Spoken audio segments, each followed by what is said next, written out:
Hey everyone, Connie here, and welcome to my first impressions review of Urusei Yatsura 2022. So, um, this is a remake. This is the newest remake in a line of recent old school anime getting remade. We've had stuff like Digimon, we've had Shaman King, we've had Fruits Basket, and this is the newest one. Urusei Yatsura was a classic anime series. It was kind of like this romantic comedy. Um, I don't know too much about the original. I never watched it. I just knew it existed. I'd seen designs and stuff before. But I decided, you know what? I'd check this out. I'd give it a chance, see what it's like. The visuals from what I saw in the trailer looked good. I've always liked Lum's design. So I definitely wanted to see what more there was to this.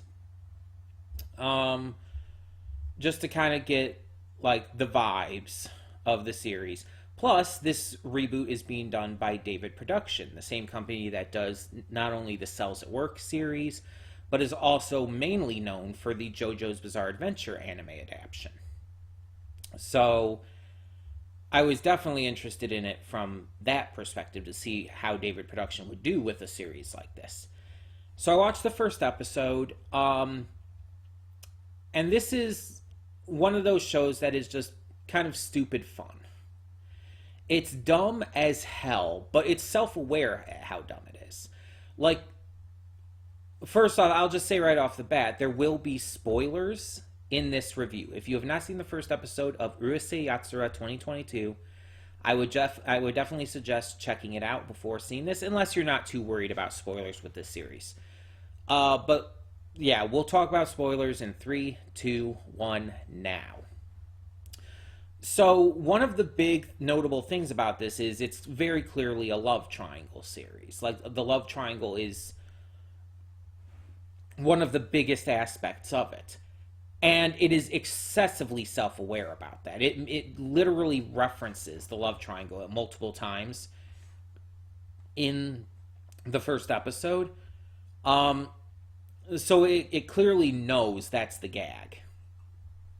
And it's running with it. It's mocking it and making fun of it, but also running with it. Full force. So the story, the general story, to just sum it up quickly, is there is a sudden alien invasion out of nowhere. These humanoid Oni-like aliens come down to Earth and proclaim that they're going to, take over the planet.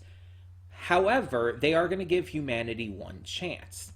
If a single random human that they randomly pick with their computer can beat them at a game, a competitive game, they will leave. And so the game chosen is a game of tag. And the human chosen is a teenage boy named Ataru. Ataru is a normal teenage boy. He has a girlfriend named Shinobu, but he's a bit of I guess you could say, a womanizer. He looks at any hot or pretty woman that passes by and constantly oogles them and stuff, much to Shinobu's chagrin. But he does still care for Shinobu. She is his, girlfriend. And he does value that. It makes sure to show us that in the episode as well. And Shinobu does love him despite constantly getting irritated by the way he looks at other women. And so Ataru is chosen as the representative for Earth. And the representative for the Oni-like aliens is the daughter of the king, Princess Lum. Lum is this beautiful young girl who wears very little. She has kind of like this animal print, what would you call it? Like, basically like a bra and panties. Like, it's very little. That's how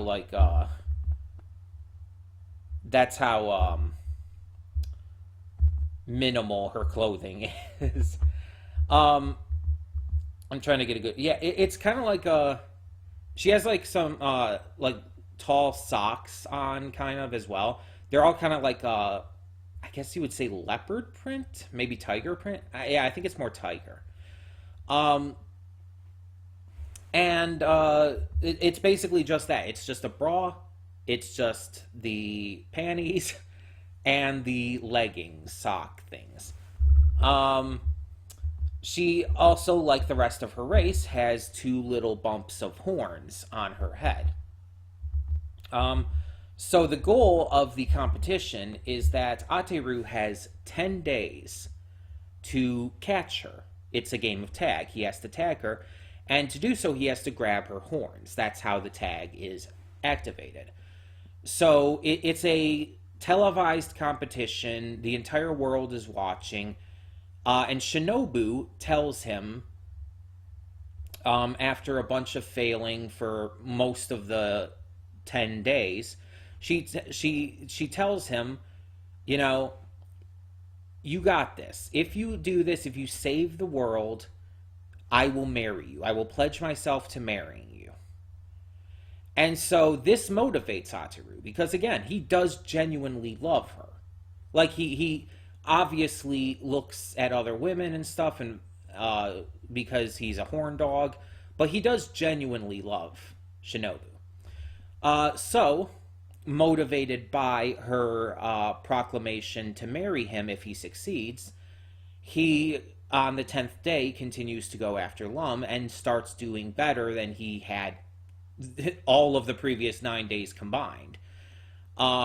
Like, he starts off very early, even grabbing her leg, which he had never been able to even grab any part of her to try and tag her, because she can fly.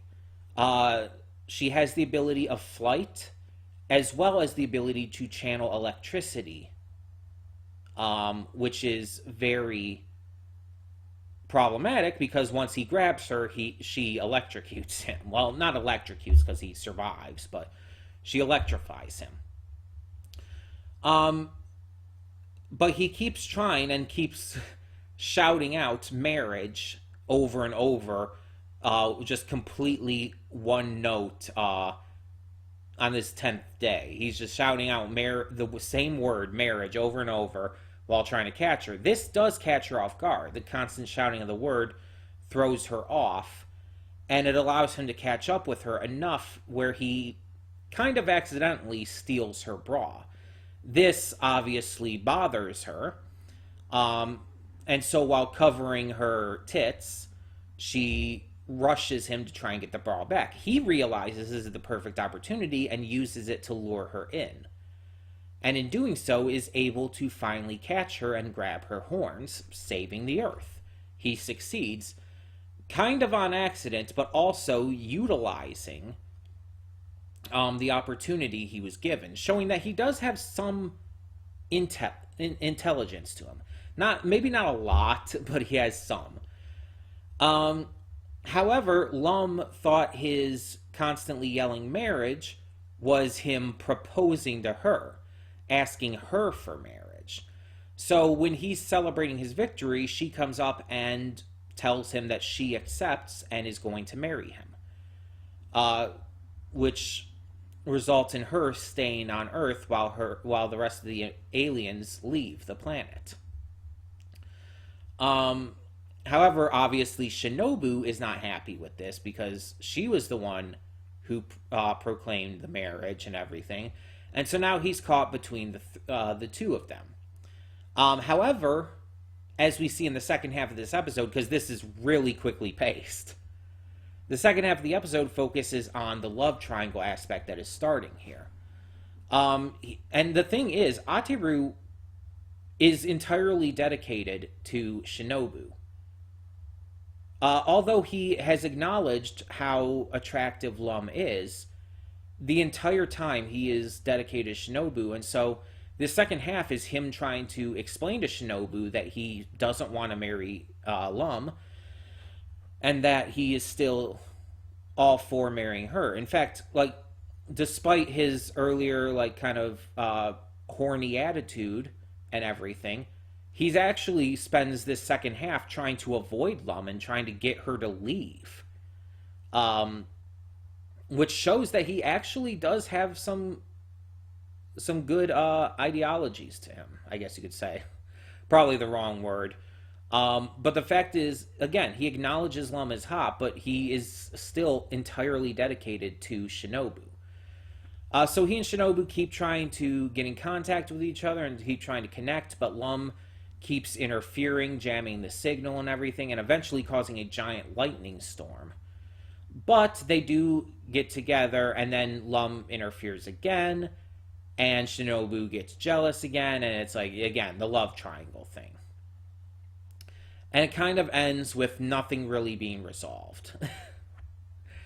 As a first episode goes, again, it's ridiculous fun. It's stupid, it's dumb, it's over the top, and it's self-aware of all of that. But it's fun in that regard. I don't know, like, how good the series will continue to be, because I don't see this being, like, super, like, being able to hold, like, anything more than a small amount of episodes at a time. I don't know how many episodes of this is going to be ordered for, but, like, I could maybe see a 12 episode order, a single core. I could not see a double core for a series like this. Because I even with introducing other characters and stuff, I just don't see how they could keep this kind of thing up for too long. It just seems kind of one note. Like, even other comedic shows like Ranma One Half had a lot more to them, had a lot more possibility, and explored a lot more things. And yeah, a lot of it did rely on the same jokes again and again, but it added in new aspects as it went along. Plus, it just had a lot more characters from the start that to work with. Here, I mean, there's also this monk named Cherry, who's just kind of constantly, like, ragging on Ateru for being unlucky and looking unlucky, apparently. Like, physically looking unlucky. And apparently, like, Ateru's parents say he was born on Friday the 13th. A black cat walked by. It was also the unluckiest day in the Buddhist calendar. An earthquake happened right after his birth. And it's like, Jesus. And then they start, like, saying constantly throughout the rest of the episode, we wish he was never born. It's like, Jesus, you are terrible parents. Like, you are absolutely terrible parents. And that just continues throughout the entire rest of the episode. Where they just, especially the mother, just act shitty towards him. And I get the joke. I get what it's going for, but still, Jesus.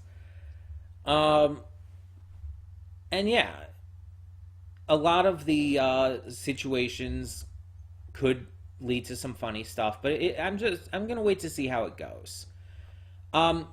Obviously, because this is David production, the visuals are fantastic. Like, visually speaking, it is absolutely stunningly gorgeous. It holds the classic style, but obviously animated in a more modern way. And certain aspects of the color work and just the general art design of it is stunning. Like Lum's hair, for example. Lum's hair is one of the most gorgeous pieces of art design I've seen in animation. It is so absolutely perfectly designed. And, I mean, I guess just look at the thumbnail, or if you've seen the episode or whatnot, you'll be able to see why. It is so damn good. The voice acting is really good. I liked all the voice acting for Ateru, for Shinobu, for Lum, for the parents, Lum's father, all these other side characters here and there. I have no issue with any of the voice acting. It's not like as dynamic as with other shows, but it's not really meant to be, so. The sound direction is good. And it just feels like a good, updated version of a classic anime, while still feeling very classic. And I think that's appropriate for what it's trying to go with. And then there's the opening because it's David production. They rarely ever miss with their openings. JoJo fans know that all too well. The opening is bloody awesome. It's like really fucking good. It's catchy. It's fun to watch. Again, the visuals are absolutely fantastic. There's part of it where it like shows like animated versions of like manga scans and everything. It's just it's stylistic. It's cool. It's visually stunning. It is absolutely visually stunning. The song is good. The song and the visuals work extremely well together. It's a really good opening. I wouldn't say it's necessarily the best opening of the year or anything, but I think it might be up there for me. And that's saying something because there's been some pretty good openings this year. But it's really good. This is definitely a series that I will continue to check out on my own time. Um, it's definitely a series I'm glad I'm checking out on my own time because I don't really think this is the kind of series that would be good to react to. I just don't think it has that kind of continuing attentiveness to it to where I would be able to say a lot about it. Um, I'm able to say enough about it, like just from a first perspective, but I don't know if I would be able to continue, if it would be able to continue holding my interest as something that I reacted to. I think watching it on my own time is better, just more a more casual thing. But tell me in the comments below, what did you think of the first episode of Urusei Yatsura 2022? Did you enjoy it as much as I did, or maybe you enjoyed it even more? Or maybe you didn't like it. Maybe it's just not your thing, which is completely fine, completely fair. That all being said, though, I'm Connie, and I'm signing off. So see you all next time.